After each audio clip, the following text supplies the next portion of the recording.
Donc la suite de ces instruments, ça va être le Sysnav V3 qui n'a pas été changé.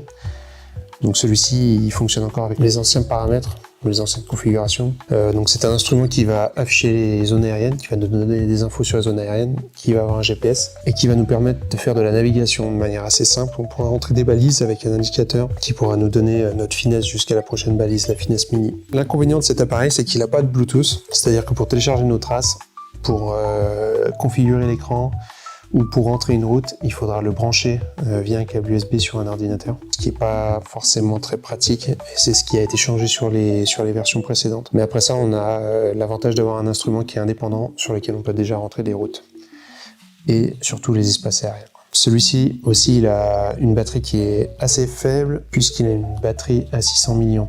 Et aussi, un des inconvénients du fait qu'il ne soit pas relié en Bluetooth, c'est qu'on ne peut pas avoir le live tracking via une application, soit pour une utilisation de loisir, soit la compétition.